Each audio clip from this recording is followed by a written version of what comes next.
এটি কোনো জাদু নয়, এটি একটি ছোট বৈজ্ঞানিক পরীক্ষা যা আপনাকে অবাক করবে। একটি কাচের উপর টিস্যু পেপার রেখে পানিতে ভিজিয়ে নিন। এরপর সেই টিস্যুর উপর একটি জ্বলন্ত মোমবাতি রাখুন।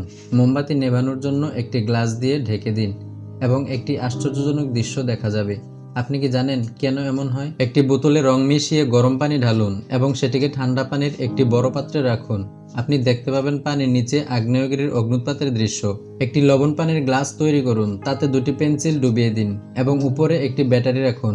পেন্সিল পানির হাইড্রোজেন এবং অক্সিজেনকে পৃথক করে দেবে। একটি খড় আলোতে ঢুকতে পারে না, কিন্তু যদি খড়ের উপরের অংশ আপনার আঙুল দিয়ে ঢেকে দেন এবং জোরে চাপ দেন, আলোটি ভেদ হয়ে যাবে। আপনি কি জানেন এমনটা কেন হয়? আগুনে গরম করার পর একটি ছোট লোহার সুচ, যা আগে একটি চুম্বক দ্বারা আকৃষ্ট ছিল, সেটি তার চুম্বকত্ব হারিয়ে ফেলে এবং পড়ে যায়। কেন এমন হয় আপনি কি জানেন? এমন মজার মজার ভিডিও পেতে আমাদের চ্যানেলটি সাবস্ক্রাইব করে পাশেই থাকুন।